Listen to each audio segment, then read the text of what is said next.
Good morning साथियों। कैसे हैं आप सभी। स्वागत है आपका हमारी YouTube channel study with Shailendra में। साथियों, एसएससी जीडी की सीरीज जो है वो एसएससी जीडी के लिए हम सिलेक्टेड क्वेश्चंस की सीरीज लेकर आए हैं। इसमें हम जीके और जीएस के क्वेश्चंस को डिस्कस कर रहे थे। इसकी एक क्लास हमारे चैनल पर ऑलरेडी अपलोड हो चुकी है। ये हमारी सेकेंड क्लास है। तो आइए हम सेकेंड क्लास को जो है डिस्कस कर लेते हैं कि यहाँ पर कौन कौन से प्रश्न हमारे पास मौजूद हैं। राइट। तो देखिए, पहला प्रश्न आपके सामने है कि मानव शरीर की सबसे लंबी हड्डी कौन सी है। ऑप्शंस देख लीजिए, चार ऑप्शंस हैं आपके पास: रेडियस, अल्ना, टीबिया और फीमर। राइट। तो आप इसका आंसर क्या लगाना चाहेंगे वो आप लगा लीजिए। ठीक है, इसके ऑप्शंस जो हैं वो कमेंट बॉक्स में आप लगातार लिखते रहिए। क्लियर। तो देखिए, वैसे आपको बताएं कि सबसे लंबी हड्डी जो है वो जांग के अंदर होती है। ठीक है, सबसे लंबी हड्डी जो है वो जांग के अंदर होती है और इस हड्डी को हम फीमर बोलते हैं। राइट। ठीक है। और जांग के नीचे आपको मालूम है क्या होता है, घुटना होता है, घुटने का जॉइंट्स होता है। और घुटने के नीचे फिर आपकी होती है पिंडली। राइट, क्या होती है, पिंडली। और इसके अंदर जो हड्डी होती है वो होती है आपकी टीबिया। क्लियर। कौन सी हड्डी होती है आपकी टीबिया। ठीक है।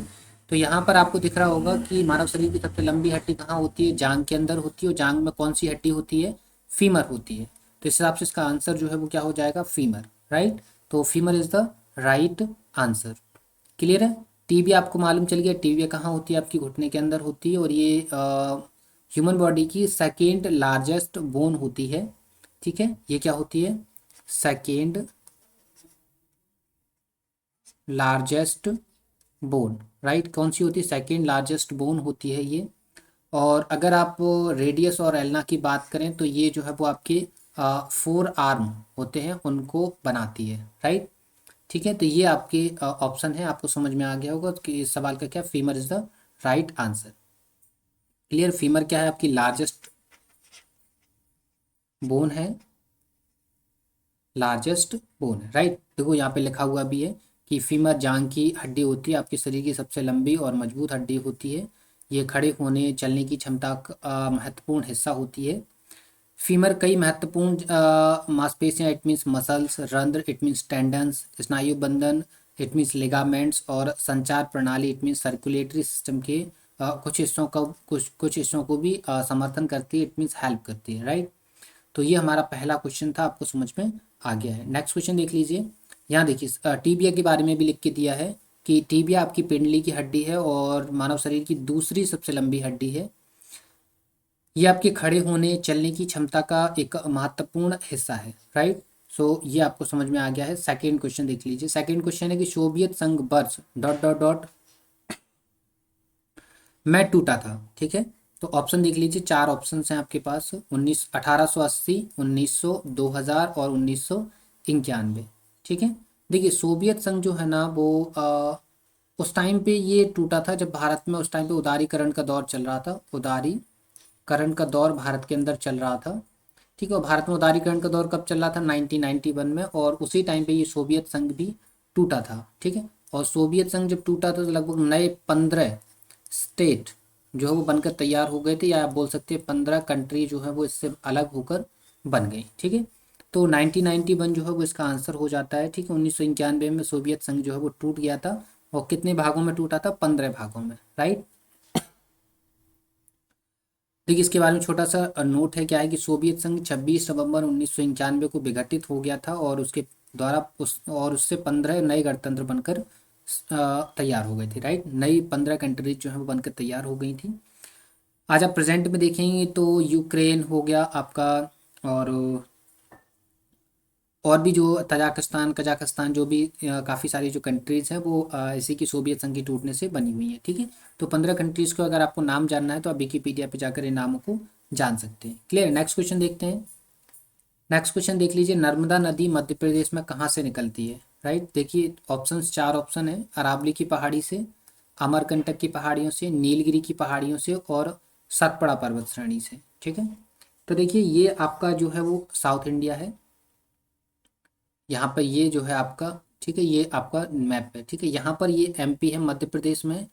आपका ये जो है वो अमरकंटक से निकलती है। अमरकंटक से निकलने के बाद ये पश्चिम से पूरब की ओर प्रवाहित होती है। ठीक है, सॉरी, पूरब से पश्चिम की ओर प्रवाहित होती है। ठीक है, ये किस ओर प्रवाहित होती है? पश्चिम से, सॉरी, पूरब से पश्चिम की ओर प्रवाहित होती है। ठीक है, पूरब से पश्चिम की ओर प्रवाहित होती है। ठीक है, और ये जो है ना, टोटल डिस्टेंस इसकी 13-12 किलोमीटर है नर्मदा नदी की, और निकलती कहाँ से ये? अमरकंटक से, राइट, अमरकंटक से। ठीक है, अमरकंटक में मैकाल से निकलती है ये। ठीक है, मैकाल पर्वत से निकलती है, और कहाँ से? पश्चिम, पूरब से पश्चिम की ओर बहती है, और कहाँ? ये आपका अरब सागर नजर आ रहा है, अरब सागर में जाकर जो है वो अपना जल गिरा देती है। यहाँ पर ये 3 स्टेट में होकर प्रवाहित होती है, जिसमें आपका एमपी है, और महाराष्ट्र है, और गुजरात है। ये 3 स्टेटों से होकर प्रवाहित होती है। इसके अलावा गुजरात के अंदर, गुजरात में आप देखें यहाँ पर विश्व की सबसे ऊंची मूर्ति स्टैब्लिश करी गई है, विश्व की सबसे ऊंची मूर्ति, जैसे हम बोलते हैं स्टैचू ऑफ यूनिटी, राइट, क्या बोलते हैं? Statue of unity, right. ये सरदार वल्लभ भाई पटेल की पटेल की जो है वो मूर्ति है। क्लियर? तो इसका आंसर क्या हो जाएगा? इसका आंसर हो जाएगा अमरकंटक पहाड़ी। ठीक है, तो नर्मदा नदी मध्य प्रदेश में कहाँ से निकलती है? अमरकंटक पहाड़ी से निकलती है। क्लियर है? तो समझ में आ गया होगा। नेक्स्ट क्वेश्चन देख लीजिए। फोर्थ क्वेश्चन है कि बेस्टिल जेल पर जनता के हमले ने कौन सी घटना को जन्म दिया था? तो देखिए, ये आपके 4 ऑप्शंस हैं। फ्रांस की क्रांति, सोवियत संघ का विघटन, रूसी क्रांति, और जार का पतन, राइट। ये आपके 4 ऑप्शंस हैं। तो देखिए, ये जो बेस्टिल जेल का किस्सा है ना, वो 1789 का किस्सा है। ठीक है, 1789 का किस्सा है। इसमें क्या था कि ये एक तरीके का एक जेल और किला था। ठीक है, जिसमें आम जनता जो है वो रहती थी, या उनको कैदी बनाकर रखा जाता था। तो इसके बाद यहाँ पर बेस्टिल जेल में जनता ने हमला किया, और उसके बाद जो है वो फ्रांस की क्रांति जो है वो स्टार्ट हो गई थी, राइट। सो फ्रांस की जो क्रांति जो है वो इस सवाल का आंसर हो जाएगा। क्लियर है? तो A is the right answer. चलिए, तो फिर हम नेक्स्ट क्वेश्चन देख लेते हैं। ये तो हमारा वर्ल्ड हिस्ट्री का क्वेश्चन था। ठीक है, तो ये क्वेश्चन थोड़ा सा टफ क्वेश्चन था, इतनी जल्दी आसानी से हर किसी को नहीं आएगा। क्लियर है ना? चलिए, नेक्स्ट क्वेश्चन नंबर 5 है कि पत्तियों में मौजूद हरा रंग किस नाम से जाना जाता है? ठीक है, ऑप्शन देख लीजिए। 4 ऑप्शन है, क्लोरोफिल, टिश्यू, जाइलम, और फ्लूएम। ठीक है, तो पत्तियों में जो हरा रंग आता है ना साथियों, वो आता है आपका क्लोरोफिल के कारण, राइट, क्लोरोफिल के कारण। तो सूरज की उपस्थिति में जो है वो पत्तियां जो हैं वो क्लोरोफिल का निर्माण करती हैं, जिस कारण उनमें हरा कलर आ जाता है। ठीक है, तो पत्तियों में हरा रंग किस कारण आता है? क्लोरोफिल के कारण आता है। तो आपको देखो, क्लोरोफिल यहाँ पर नज़र आ रहा है। So chlorophyll is the right answer. अगर हम टिश्यूज़ की बात करें, टिश्यू को हिंदी में हम ऊतक बोलते हैं। ठीक है, और ऊतक जो हैं वो ऑर्गन्स का निर्माण करते हैं, राइट। किसका निर्माण करते हैं? ऑर्गन्स का निर्माण करते हैं। काफ़ी सारे ऊतक मिल जाएंगे तो फिर उसके बाद ऑर्गन बन जाता है। ठीक है, जिसे हम अंग बोलते हैं। जाइलम, इसके थ्रू जो है वो पेड़ जो है वो पानी गेन करता है, वाटर गेन करता है, और फ्लोएम के थ्रू जो है वो भोजन, या आप बोल सकते हैं पोषण, नरिशमेंट जो है वो पेड़ लेता है। क्लियर है? तो जाइलम, फ्लोएम, क्लोरोफिल, ये तीनों पेड़ के हिस्से, पौधे के हिस्से होते हैं, जबकि टिश्यू जो है वो ह्यूमन बॉडी का हिस्सा होता है, या आप बोल सकते हैं अ, जो है वो ह्यूमन बॉडी जैसे कोई भी चलने फिरने वाला अंग होता है, उसमें टिश्यूज होते हैं, राइट। सो आइए नेक्स्ट क्वेश्चन देख लेते हैं। नेक्स्ट क्वेश्चन है कि भारतीय अर्थव्यवस्था का प्राथमिक क्षेत्र है। ऑप्शन देख लीजिए। ऑप्शन क्या है? बैंकिंग, न्यायतंत्र, कृषि, और सूचना प्रौद्योगिकी। ठीक है, तो देखिए, भारतीय अर्थव्यवस्था प्रेजेंट में भी प्राथमिक क्षेत्र जो है वो कृषि है। ठीक है, भारत में अगर भारतीय अर्थव्यवस्था को देखें तो इसका लगभग 50% से ज़्यादा आबादी आज भी कृषि और कृषि से चलने वाली चीज़ों पर डिपेंड है। ठीक है, तो भारत तो वैसे भी कृषि आधारित क्षेत्र है, और भारतीय अर्थव्यवस्था में प्राथमिक क्षेत्र भी क्या है? कृषि हो जाएगा। ठीक है, तो ए इज द वो सॉरी, कृषि इसका जो है वो सही आंसर हो जाएगा। ठीक है, बैंकिंग सेक्टर की बात करें तो बैंकिंग सेक्टर भारत में काफ़ी उभरता हुआ सेक्टर है। ठीक है, ये हालांकि टर्सरी सेक्टर का हिस्सा होता है, सर्विस सेक्टर भी उसे बोलते हैं हम। ठीक है, तो यहाँ पर जो है वो भारत जो है काफ़ी ज़्यादा ग्रोथ कर रहा है, लेकिन ये डेवलप्ड कंट्रियों में जब आप जाएंगे तो वहाँ पर सर्विस सेक्टर काफ़ी ज़्यादा ऊपर है, और आपका प्राइमरी सेक्टर और सेकेंडरी सेक्टर जो है वो काफ़ी सेकेंड नंबर पे आते हैं। ठीक है, सूचना एवं प्रौद्योगिकी जो है वो सेकेंडरी और टर्सरी सेक्टर से मिला हुआ हिस्सा है, मतलब प्राथमिक क्षेत्र और द्वितीयक क्षेत्र से जुड़ा हुआ ऑप्शन है। क्लियर। तो यहाँ पर तो आप सीधा सीधा थोड़ा सा भी अगर आपको लॉजिक आता है तो कृषि आप टिक कर देंगे और ये आपका आंसर सही हो जाएगा। क्लियर है। क्वेश्चन नंबर 6 देख लीजिए। क्वेश्चन नंबर 6 क्या है कि भारत का प्रमुख लो अयस्क क्षेत्र कौन सा है।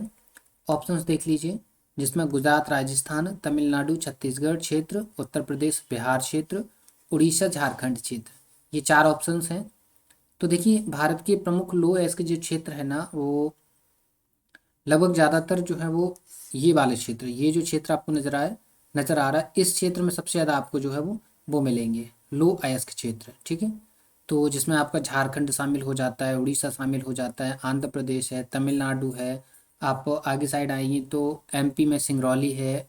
ठीक है। तो ये काफ़ी सारे क्षेत्र हैं। छत्तीसगढ़ है, छत्तीसगढ़ में भिलाई है, और बस्तर है, इसके अलावा डल्ली राजेरा है। तो ये क्षेत्र हैं। ठीक है। तो इसमें देखिए गुजरात और राजस्थान, यहाँ पर तो लो का कोई खास है ही नहीं। यहाँ तो ये लो को फिनिश गुड्स में कन्वर्ट करते हैं, लो अयस्क यहाँ से लेकर आते हैं, फिनिश गुड्स बनाते हैं। तमिलनाडु, छत्तीसगढ़, ये तमिलनाडु यहाँ आएगा, छत्तीसगढ़ यहाँ आएगा, तो ये तो काफ़ी दूर दूर है। ठीक है। यहाँ ये तमिलनाडु है, ये तमिलनाडु है, ये छत्तीसगढ़ है, तो ये काफ़ी दूर है, तो ये ऑप्शन हो ही नहीं सकता है। उत्तर प्रदेश बिहार में बात करें तो उत्तर प्रदेश में तो लो अयस्क बहुत ही कम है, इवन है ही नहीं। तो इसके अलावा बचा कितना, उड़ीसा और झारखंड। तो उड़ीसा झारखंड जो है इस सवाल का आंसर हो जाएगा। ठीक है। तो Orissa Jharkhand is the right answer. देखो ऐसे एनालिसिस करना है, हालांकि टफ क्वेश्चन है, जिसने ज्योग्राफी नहीं पढ़ी है या थोड़ी बहुत पढ़ी है उसको इतनी आसानी से प्रश्न नहीं आएगा। तो उसके लिए एक ही तरीका है कि आप याद कर लीजिए, भारत के ये हैं आपके लौह अयस्क क्षेत्र। ठीक है।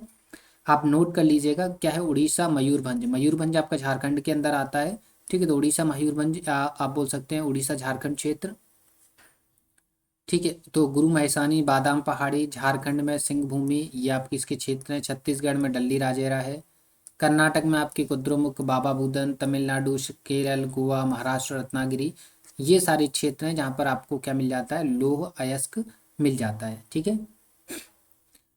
तो ये चीज़ें आप याद कर लीजिएगा। ठीक है। तो यही एक तरीका है जो इस टाइप से सवाल का आंसर आप दे पाएंगे। क्लियर है साथियों। आइए नेक्स्ट क्वेश्चन देख लेते हैं। क्वेश्चन है कि लाइट ऑफ एशिया के रूप में जाना जाता है। काफ़ी आसान सा सवाल है। ऑप्शन देख लीजिए। ऑप्शन है रूमी, बुद्ध, गांधी और स्वामी विवेकानंद। ठीक है। Light of Asia it means हम बोल सकते हैं एशिया का ज्योतिपुंज। राइट। क्या बोल सकते हैं, एशिया का ज्योतिपुंज। ठीक है। तो एशिया का ज्योतिपुंज जो है वो महात्मा बुद्ध को बोला जाता है। किसको बोला जाता है, महात्मा बुद्ध को बोला जाता है। क्लियर। और महात्मा बुद्ध से रिलेटेड हम ऑलरेडी एक वीडियो बना चुके हैं, जिसकी लिंक आपको इस वीडियो के डिस्क्रिप्शन में मिल जाएगी। पूरी प्लेलिस्ट की लिंक है जहाँ पर जाकर आप पूरी एंशियंट हिस्ट्री जो है वो पढ़ सकते हैं। क्लियर है।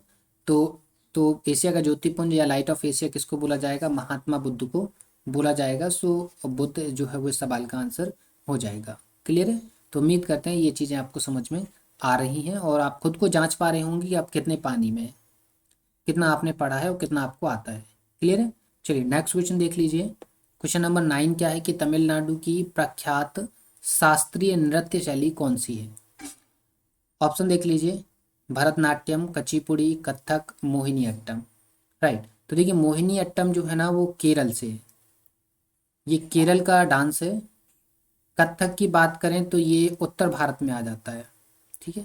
ये उत्तर भारत का डांस है और ये क्लासिकल डांस है। ये है तो सारे के सारे क्लासिकल डांस हैं। कुचिपुड़ी कुचिपुड़ी ये देखें तो ये आंध्रा का है। ठीक है। आंध्र प्रदेश का है। और भरतनाट्यम की बात करें तो भरतनाट्यम जो है वो तमिलनाडु का डांस है। ठीक है। तमिलनाडु का क्लासिकल डांस कौन सा है, तमिलनाडु का क्लासिकल डांस भरतनाट्यम है। ठीक है। तो इस हिसाब से इसका आंसर क्या हो जाएगा, इसका आंसर हो जाएगा भरतनाट्यम। क्लियर है साथियों। उम्मीद करते हैं आपको समझ में आ गया है। ठीक है। तो फिर चलते हैं हम नेक्स्ट क्वेश्चन पर। देखिए क्वेश्चन नंबर 10 क्या है कि भारत का सबसे छोटा राज्य कौन सा है। ऑप्शन देख लीजिए, पंजाब, गोवा, सिक्किम और त्रिपुरा। ठीक है। तो भारत का सबसे छोटा राज्य जो है ना वो आपका देख लीजिए, ये आपका मैप है। ये आपका महाराष्ट्र है, ठीक है। यहाँ पर आप आएंगे ना और नीचे कर्नाटका है और कर्नाटका के नीचे ये आपका केरला है, ठीक है। तो ये इतना सा छोटा सा जो क्षेत्र है ये समुद्र किनारे, ये है आपका गोवा। तो ये आपका भारत का सबसे छोटा है, छोटा आपका राज्य है, ठीक है। तो देखिए भारत का सबसे छोटा राज्य कौन सा होगा, गोवा होगा। So B is the right answer. इसका देखो छोटा सा पॉइंट आप याद कर लीजिए, देखो इसका एरिया कितना छोटा है, 3702 स्क्वायर किलोमीटर का हिस्सा है इसका। पुर्तगालियों ने इस पर 450 साल तक शासन किया और 19 दिसंबर 1961 को ये भारतीय संघ क्षेत्र में इसको मिला लिया गया। लेकिन बाद में 1987 के समथिंग इसको जो है वो राज्य का दर्जा दे दिया गया और ये भारत का 25वां राज्य बनकर तैयार हो गया। क्लियर है। इसके अलावा प्रेजेंट में देखें तो प्रेजेंट में यहाँ की गोवा की जो मुख्यमंत्री हैं वो प्रमोद सावंत जी है। क्लियर है। तो ये चीज़ें आपको समझ में आ गई हैं। नेक्स्ट क्वेश्चन देख लेते हैं। क्वेश्चन नंबर 11 देख लीजिए। ओलंपिक में रजत पदक जीतने वाली पहली भारतीय महिला कौन है। देखिए ऑप्शन, चार ऑप्शन है आपके पास, पीवी सिंधु, तन्वी लाड, अरुंधति पंतावने और साइना नेहवाल, ठीक है। देखिए ये तो काफ़ी ज़्यादा पॉपुलर क्वेश्चन है और सिंपल क्वेश्चन है। 2016 में जो है वो पीवी सिंधु ने रजत पदक जीता था और रजत पदक जीतने के बाद इसके बाद ये जो हैं वो भारत की पहली महिला बन चुकी थी जिन्होंने ओलंपिक में रजत पदक जीता था, ठीक है। तो पीवी सिंधु जो है वो इस सवाल का राइट आंसर हो जाएगा, ठीक है। 2016 में इन्होंने जीता था, इसके अलावा और भी जीते हुए हैं। तो ओलंपिक में रजत पदक जीतने वाली पहली भारतीय महिला जो है वो पीवी सिंधु है। So PV Sindhu is the right answer. Clear है साथियों। तो ये आपको समझ में आ गया है। नेक्स्ट क्वेश्चन देख लीजिए। देखिए 1920 में भारतीय राष्ट्रीय कांग्रेस की बैठक कहाँ हुई थी। तो ऑप्शन देख लीजिए, ऑप्शन कहाँ है, तिरुवनंतपुरम, मुंबई, नागपुर और त्रिपुरा, ठीक है। तो देखिए 1920 में जो भारतीय राष्ट्रीय कांग्रेस की बैठक हुई थी ना वो नागपुर के अंदर हुई थी, ठीक है। कहाँ पर हुई थी, नागपुर के अंदर हुई थी, ठीक है। ये मॉडर्न हिस्ट्री का क्वेश्चन है, अभी हमने मॉडर्न हिस्ट्री पढ़ाई नहीं है। तो मॉडर्न हिस्ट्री जब पढ़ाएंगे तो उसमें आपको इसको ब्रीफ डिस्कस करेंगे, सारी चीज़ें यहाँ पर ज़्यादा डिस्कस करेंगे तो आप कंफ्यूज हो जाएंगे, ठीक है ना। क्योंकि भारतीय राष्ट्रीय कांग्रेस की काफ़ी सारी अधिवेशन है तो उनको भी डिस्कस करना पड़ेगा, उसके अंदर जो जो आ, आपके चीज़ें पारित करी गई हैं उनको भी हमें डिस्कस करना पड़ेगा, ठीक है। तो फिलहाल इसका आंसर क्या हो जाएगा, नागपुर। क्लियर है। तो Nagpur is the right answer. तो 1920 में जो है वो भारतीय राष्ट्रीय कांग्रेस की जो बैठक है कहाँ पर हुई थी, नागपुर के अंदर हुई थी। क्लियर है। चलिए आगे देखिए, क्वेश्चन नंबर 13 है कि श्रीलंका में गृह युद्ध कब समाप्त हुआ था, ठीक है। श्रीलंका में गृह युद्ध कब समाप्त हुआ था, देख लीजिए ऑप्शन 2001, 1909, 2009 और 1800, ठीक है।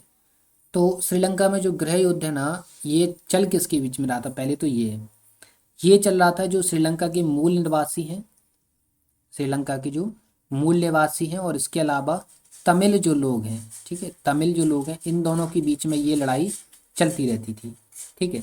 ये दोनों आपस में झगड़ते रहते थे जिस कारण ये गृह युद्ध चला था और फाइनली 2009 आते आते ये गृह युद्ध जो है वो समाप्त हो गया, ठीक है। सो 2009 जो है इस सवाल का आंसर हो जाएगा, ठीक है।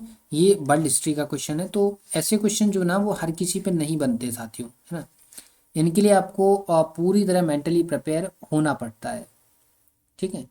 तो ऐसा नहीं है कि आप पे ये क्वेश्चन नहीं बने, लेकिन बाकी क्वेश्चन आप पे बनने चाहिए। और आप कमेंट सेक्शन में ज़रूर बताइए कि आपके कितने में से कितने नंबर आए हैं, ठीक है। 20 में से आपके कितने नंबर आए हैं तो आप बताइए। प्रेजेंट में तो खैर 2 नंबर का क्वेश्चन हो गया आपका एसएससी जीडी के अंदर। तो आप ये अगर आप इस टेस्ट को देखें तो 40 नंबर का है। तो 40 नंबर में आप बताइए कि आपके कितने क्वेश्चन जो है वो राइट हो गए हैं। क्लियर है। आइए नेक्स्ट क्वेश्चन पर चलते हैं। क्वेश्चन नंबर 14 क्या है, लावनी जो है वो किस राज्य का लोक नृत्य है।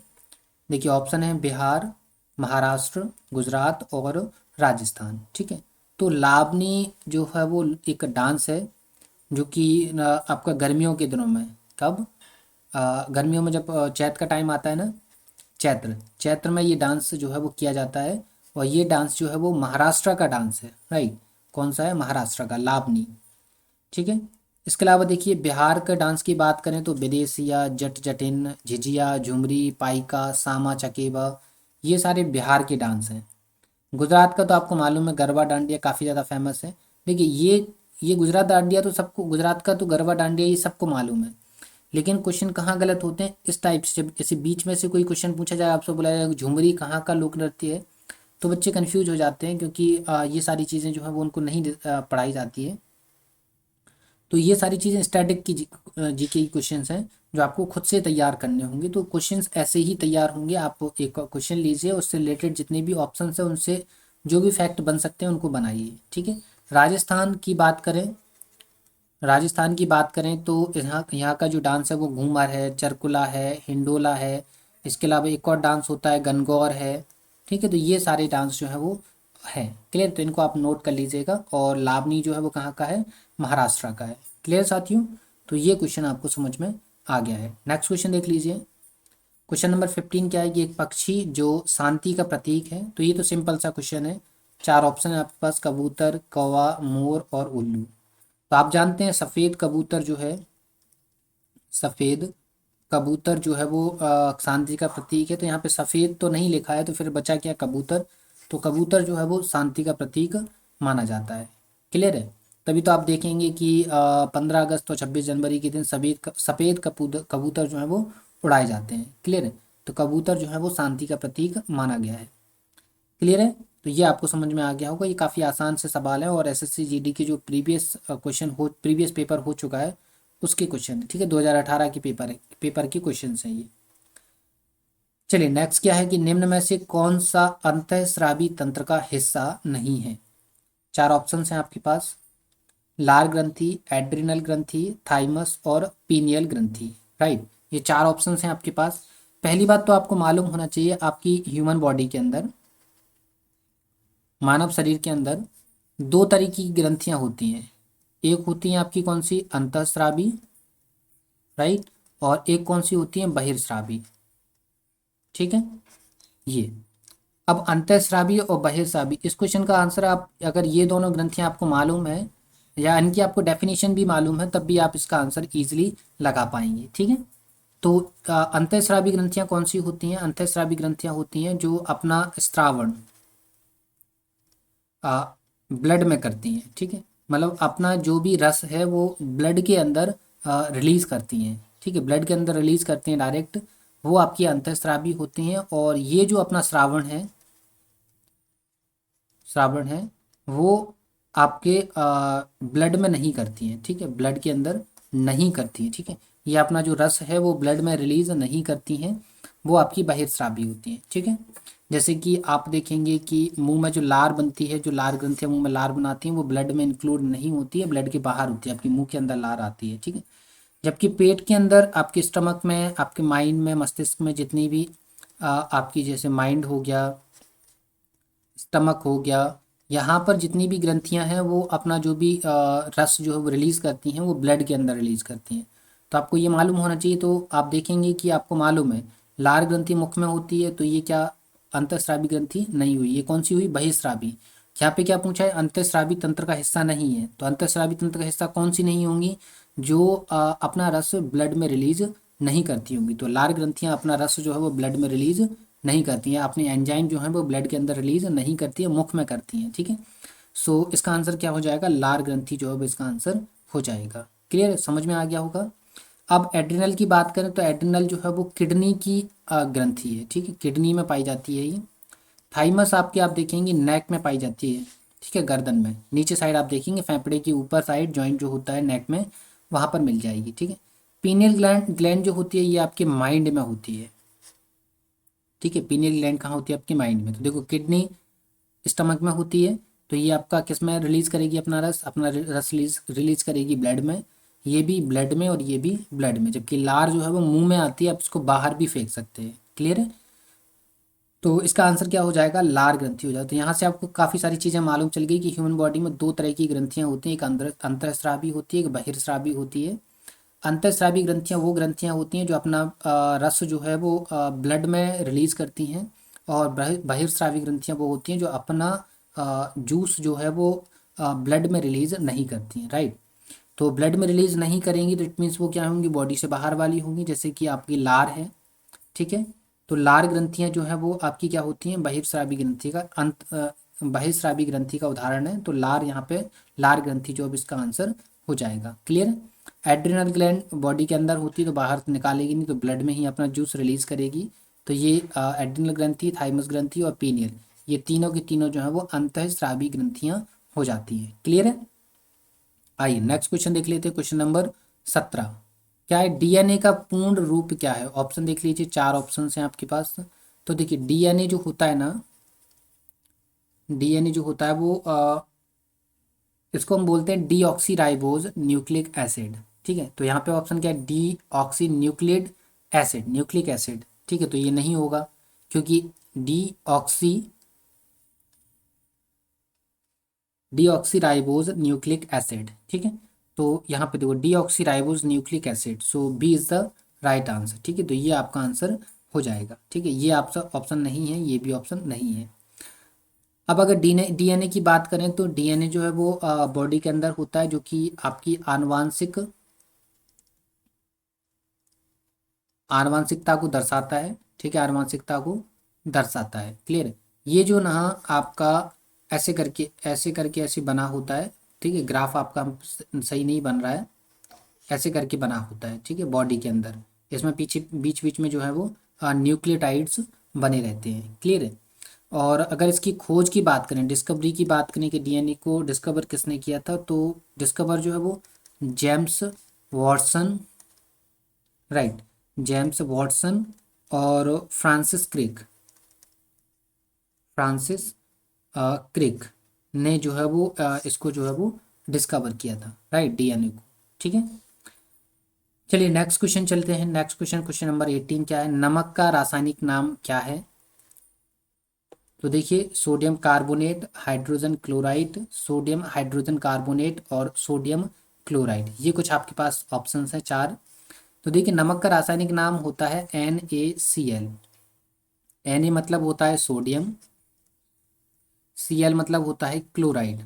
ठीक है, तो नमक को बोला जाएगा सोडियम क्लोराइड। ठीक है, सो ऑप्शन नंबर 4 जो है वो इस सवाल का आंसर हो जाएगा। ठीक है, sodium chloride is the right answer.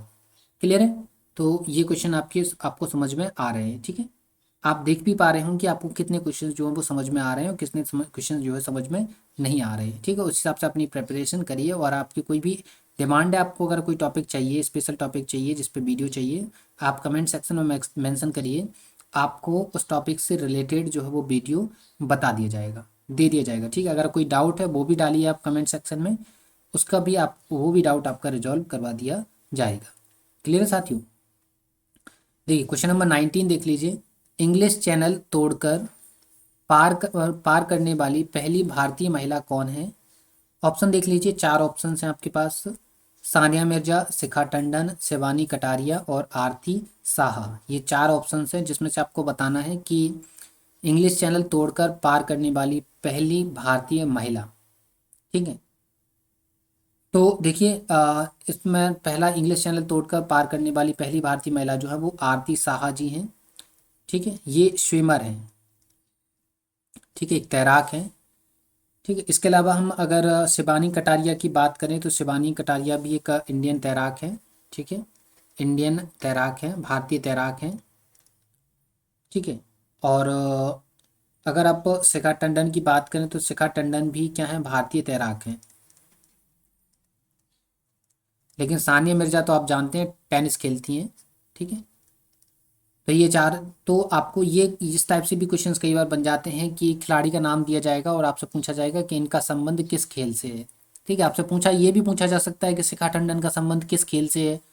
तो ये भी चीज़ें आपको याद रखना है। इसके अलावा इनका जो क्षेत्र भी आपको याद रखना है कि कौन सा खिलाड़ी किस क्षेत्र से बिलोंग करता है, राइट। जैसे पीवी सिंधु कहाँ से, हैदराबाद से बिलोंग करती हैं, राइट। तो ये चीज़ें भी आपको याद रखना है। जैसे सानिया मिर्जा ये भी कहाँ से बिलोंग करती हैं, हैदराबाद से। ठीक है, शिवानी कटारिया कहाँ से बिलोंग करती हैं, ये हरियाणा से बिलोंग करती हैं। तो ऐसे करके आपको चीज़ें याद रखना है। तो यहाँ पर इंग्लिश चैनल तोड़कर पार करने वाली पहली भारतीय महिला कौन है, आरती साहा है। क्लियर है। तो ये क्वेश्चन आपको समझ में आ गया है। लास्ट क्वेश्चन देख लीजिए, क्वेश्चन नंबर 20 है, क्या जीएसटी का पूरा अर्थ क्या होता है? देखिए ऑप्शंस ये रहे आपके पास, growth and service tax, growth and sale tax, goods and service tax, goods and sale tax, right. देखो जीएसटी का फुल फॉर्म होता है goods and service service tax, ठीक है, ये फुल फॉर्म होता है। और ये जो है वो 1 जुलाई 2017 को जो है वो पारित किया गया था, इसको जो लागू कर दिया गया था, सॉरी 1 जुलाई 2017 को इसको लागू कर दिया गया था। और ये जो है ना इनडायरेक्ट टैक्स है, और ये इसके आने से 200 से ज़्यादा टैक्सेस को जो है वो ख़त्म कर दिया गया है, ठीक है। अब एक ही टैक्स देना होगा आपको, गुड्स एंड सर्विस टैक्स, जिसे हम बोलते हैं जीएसटी, राइट। भारत की बात करें तो भारत ने इसके लिए ड्यूअल मॉडल को अपनाया है, ड्यूअल मॉडल को अपनाया है, जो कि प्रेजेंट में कनाडा के अंदर चलता है, ठीक है। जीएसटी का ड्यूअल मॉडल जो है वो कनाडा के अंदर लागू है, राइट। वैसे अगर विश्व की बात करें तो विश्व में जो है फ्रांस एक ऐसी एकमात्र कंट्री है, जो पहली कंट्री है जिसने जीएसटी को सबसे पहले लागू किया था। और ये 1954 के अराउंड जो है वो फ्रांस ने अपने यहाँ जीएसटी लागू कर दिया था। क्लियर है साथियों? तो जीएसटी का फुल फॉर्म क्या होगा? जीएसटी का फुल फॉर्म हो गया goods and service tax. So option number 3 is the right answer. Clear है? तो उम्मीद करते हैं ये चीज़ें आपको समझ में आ गई हैं। और अगर आपको इस लेक्चर की आपको पीडीएफ चाहिए है तो आप हमारे टेलीग्राम चैनल को जो है वो ज्वाइन कर सकते हैं। इसकी लिंक जो है वो आपको वीडियो की डिस्क्रिप्शन में प्रोवाइड करवाई गई है। और इसके अलावा हमारी जितने भी चैनल पे जितनी भी सीरीज चल रही हैं जीके से रिलेटेड, उन सभी के लिंक भी आपको डिस्क्रिप्शन में प्रोवाइड करवाए गए हैं, तो आप वहाँ से जाकर उनको देख सकते हैं। अभी हाल ही में एंशिएंट हिस्ट्री की सीरीज़ ख़त्म हुई है, तो आप एंशिएंट हिस्ट्री की नोट बनाना चाहते हैं तो आप एंशिएंट हिस्ट्री की सीरीज जाकर देख सकते हैं। उसकी लिंक भी आपको डिस्क्रिप्शन में मेंशन करके दी गई है। क्लियर है? और उम्मीद करते हैं वीडियो आपको पसंद आया होगा। वीडियो पसंद आए तो वीडियो को लाइक ज़रूर करिए, वीडियो को शेयर करिए और चैनल को सब्सक्राइब करना बिल्कुल भी नहीं भूलना है। जितना ज़्यादा आप सपोर्ट करेंगे उतना ज़्यादा आपके लिए कंटेंट डिलीवर किया जाएगा। क्लियर साथियों? तो मिलते हैं आपसे नेक्स्ट वीडियो में, तब तक के लिए धन्यवाद।